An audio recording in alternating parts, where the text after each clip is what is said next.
성도님들, 어느 날 세 사람이 예수님과 함께 달리기 시합을 했답니다. 자, 결과가 어떻게 되었느냐? 첫 번째 사람은 예수님보다 조금 빨리 들어와 1등을 차지했습니다. 두 번째 사람은 예수님과 거의 동시에 같이 들어왔습니다.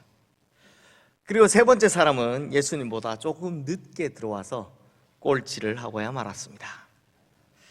그렇게 시합이 끝난 후 시상대에 선 이 세 사람에게 예수님께서는 어떤 상을 주셨을까요? 금메달, 은메달, 동메달이었을까요? 아닙니다. 예수님께서는 이 세 사람에게 각각 다음과 같은 상을 주셨습니다. 자, 예수님보다 앞서 들어온 자에게는 주님의 길을 예비하는 자, 예수님과 같이 들어온 사람에게는 주님과 동행하는 자, 그러면 예수님 뒤에 들어온 사람에게는요?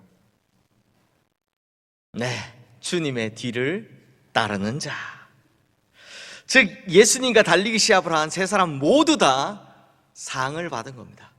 예수님보다 먼저 들어왔건 동시에 들어왔건 나중에 들어왔건 모두 다 칭찬을 받았다라는 겁니다. 왜요? 이유는 단 하나입니다. 모두가 예수님과 함께 하고 있었기 때문입니다. 성도님들, 이것이 천국의 방식입니다.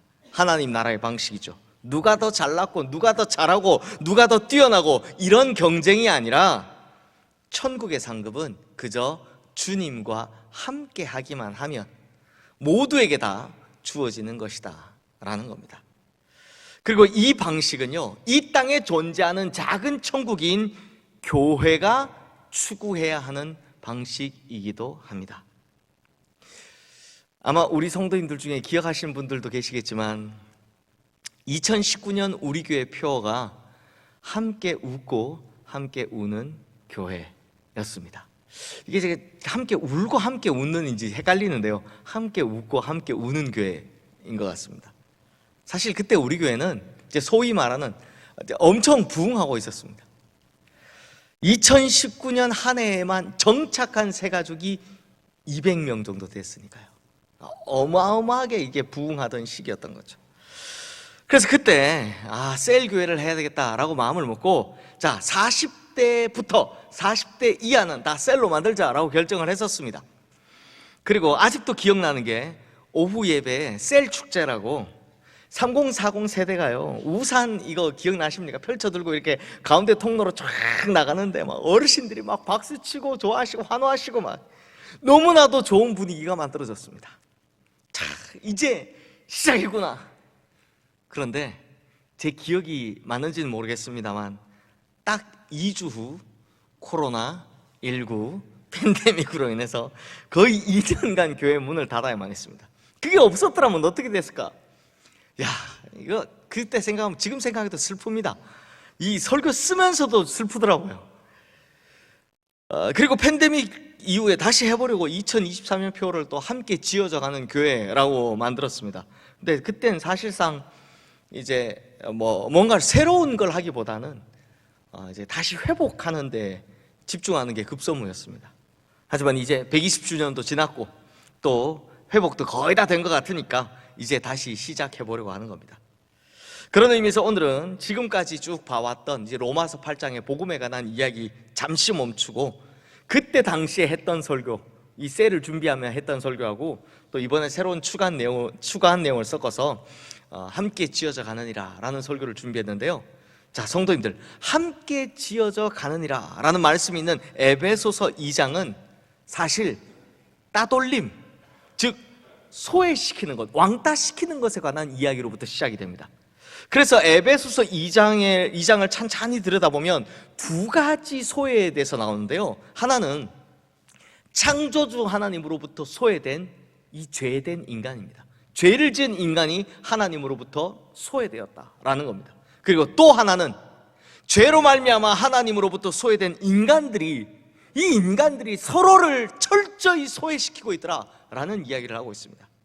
그러니까 결론부터 말씀드리자면, 이제 결론부터 말씀드린다는 건 그만큼 강조한다는 거겠죠.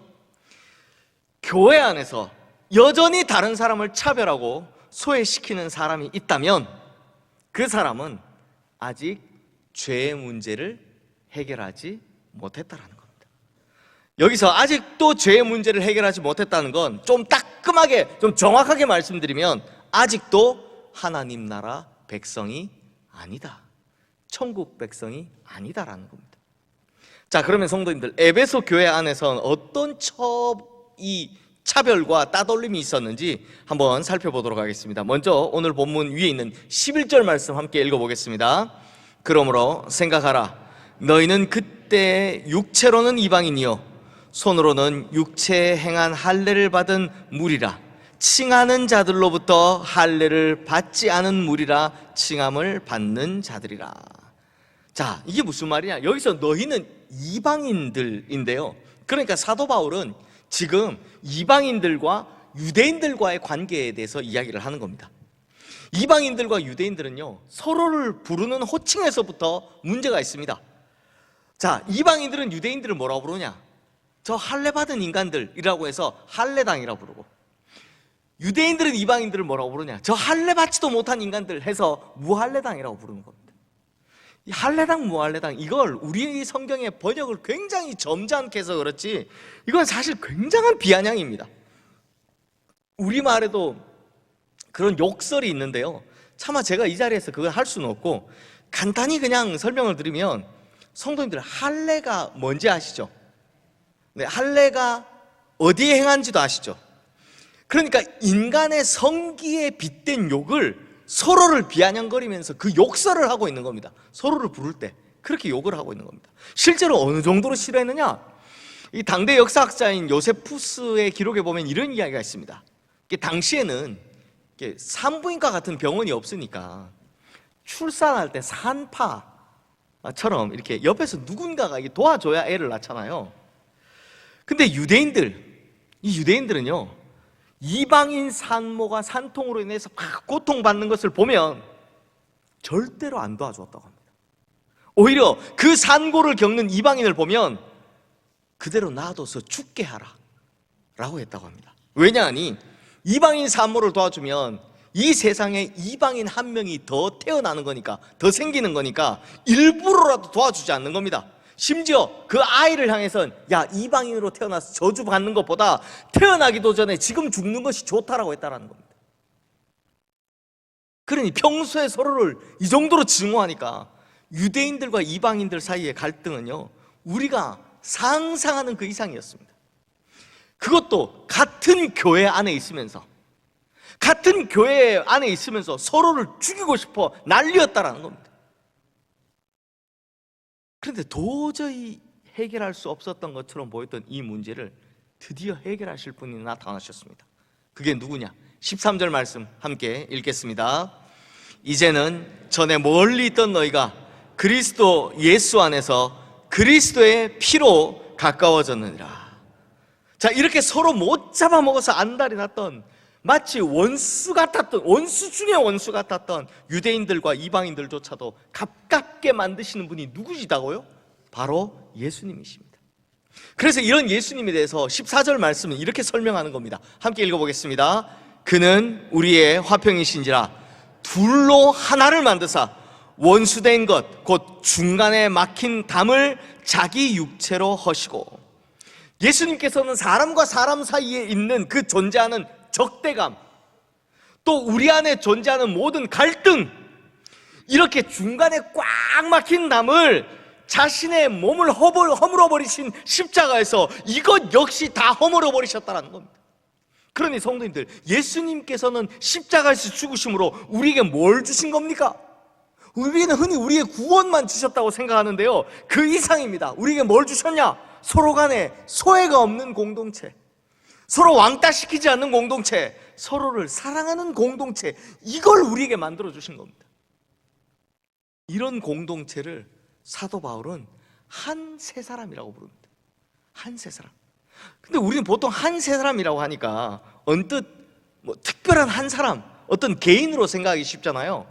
아닙니다. 하지만 이 말씀을 보면 이 둘을 자기 안에서 한 세 사람으로 지었다라고 할 때 둘은 유대인들과 이방인들을 말하는 거거든요. 그러므로 정확한 의미가 뭐냐? 그리스도의 화평을 이루는 하나의 공동체를 만들어 주셨다는 겁니다. 그게 바로 뭐다? 교회라는 겁니다. 교회. 그렇다면 성도님들, 교회가 어떻게 한 세 사람이 될 수 있는지 사도 바울은 건축에 대한 세 가지 비유를 말해주는데요, 아주 간단하게 살펴보겠습니다. 자, 첫 번째, 성도님들, 집을 건축할 때 제일 먼저 잘 해야 되는 게 뭐겠습니까? 바로 터를 잘 잡는 겁니다.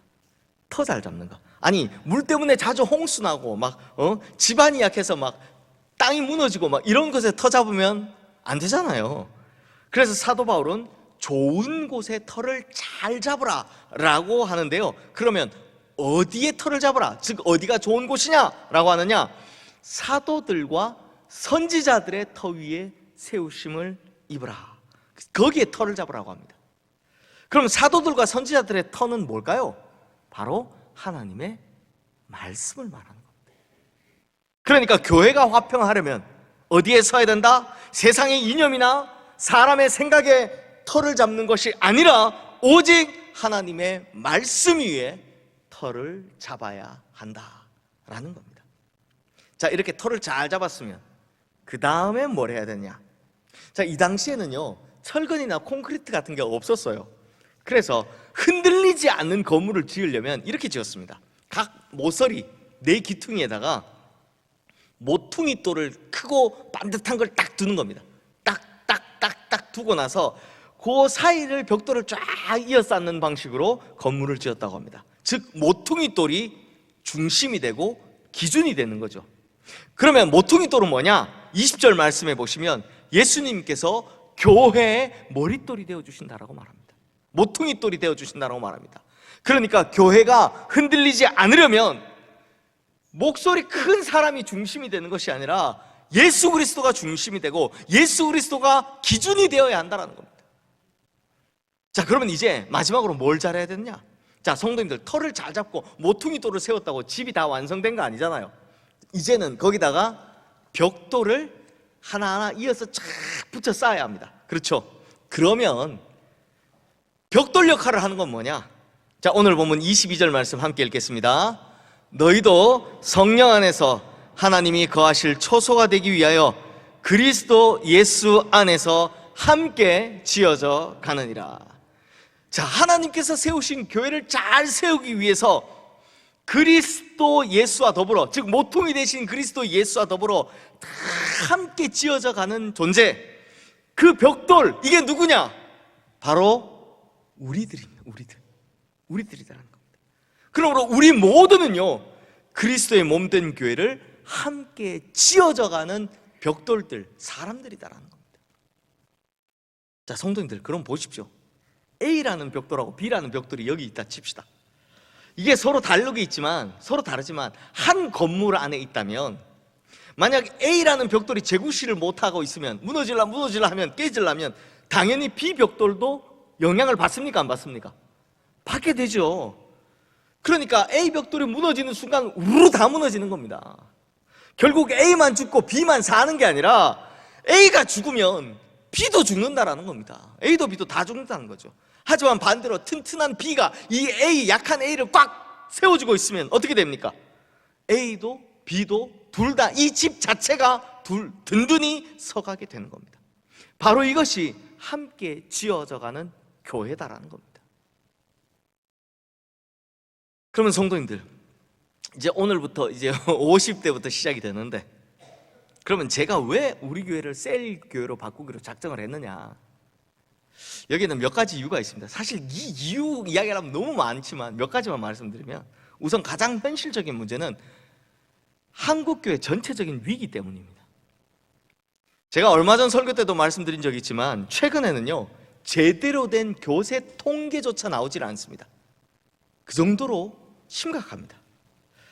즉 가뜩이나 위태위태하다, 한 90년대부터 야, 지금 초등부가 사라진다, 지금 중고등부가 사라진다 라면서 경고를 했던, 위태위태했던 한국교회가 코로나19 팬데믹 이후로부터 99% 가까운 회복 불가 판정을 받은 겁니다. 회복이 이제 안 된다. 근데 성도님들 참 신기하게도 그 1%가 있더라는 겁니다. 코로나 팬데믹 때도 또 코로나 이후에도 여전히 잘 되는 1% 교회가 있더라는 겁니다. 그래서 조사를 해봤더니 그 교회들마다 공통점이 있는데 그게 뭐냐? 바로 소그룹이 강한 교회, 소그룹끼리의 모임이 강한 교회들이다라는 겁니다. 왜 그럴까요? 문화 목회를 말한다라는 책이 있는데 거기에 보면 이런 말이 나옵니다. 더 이상 교인들은 전체주의, 집단주의에 수긍하지 않는다. 이제는 내가 중요하기 때문에 내가 속해 있는 공동체에 대한 애착이 더 강하다라고요. 그러니까 예전에는 이제 전체주의처럼 막 쫙 하면 막 한 번에 뭐 다 같이 했던 이런 교회의 모습은 이제 수명이 다 했다는 겁니다.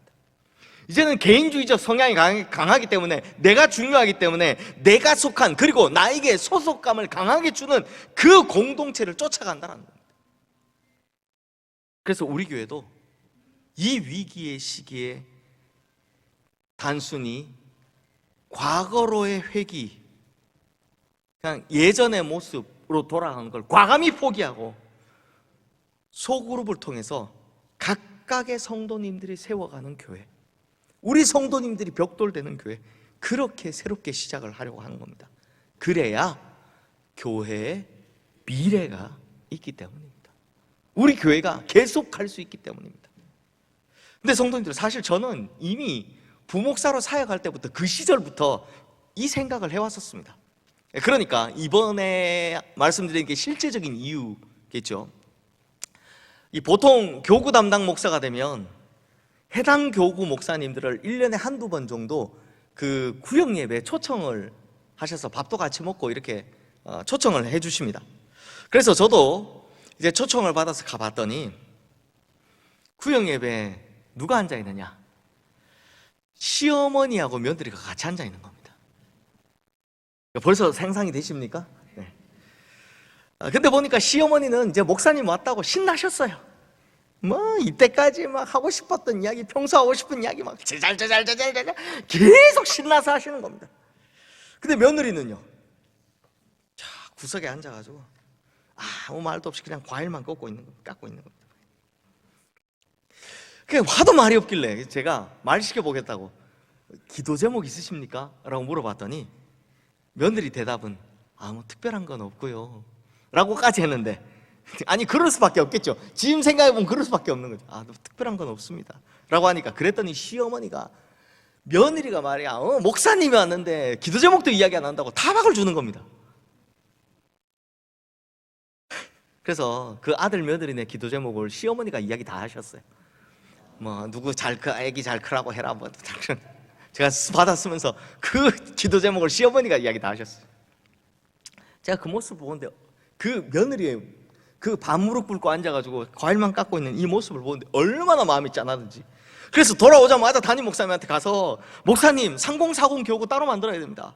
안 그러면 젊은 세대의 교인들 다 교회 다 떠나겠습니다 라고 말씀드리니까 그 목사님도 뭐 깊이 생각해 보신 적이 없어요. 그냥 그래? 그럼 네가 해봐 이러시는 겁니다. 그래서 그래도 맡겨주신 게 어딥니까? 감사한 마음으로 그래서 가자마자 교족부에서 3040 세대 다 빼가지고 몇 주간 이제 새로운 교구를 다 만들었습니다. 그리고 3040을 위한 성경 공부 이것도 주보에 광고 내고 막 신방도 한다고 막 했더니 가보니까 재밌는 특징들이 있어요. 먼저는 이 3040, 그때 당시에 3040 세대 아무도 자기 집에서 신방받는 사람이 없더라는 겁니다. 우리 어르신들은 다 집에 오라 하시잖아요. 아닙니다. 자영업 하시는 분들은 그냥 자기 그 영업점으로 저를 불러서 이제 신방 받으시고, 회사 다니시는 분들은 근처 식당이나 뭐 카페 같은 곳에 불러서 신방을 받으시더라고요. 그게 벌써 한 15년 전이니까 그때 세상은 변했다라는 겁니다. 그리고 아까 말한 그 며느리 있잖아요. 시어머니 없이 만나니까 제가 그렇게 말 잘하는지 몰랐습니다. 얼마나 말을 잘하는지. 네. 그때 제가 생각하기를 내가 나중에 담임 목사 되면 꼭 세대별 셀교회를 해야 되겠다. 왜? 그때 그때 벌써 세상은 변하고 있었거든. 이외에도 이유를 말하자면 참 수만 가지가 있는데요. 우리 교회 사례를 몇 가지를 썼다가 다 지웠습니다. 행여 이게 누군가를 향한 비난이나 비판이 될 것 같아가지고 제가 다 뺐습니다.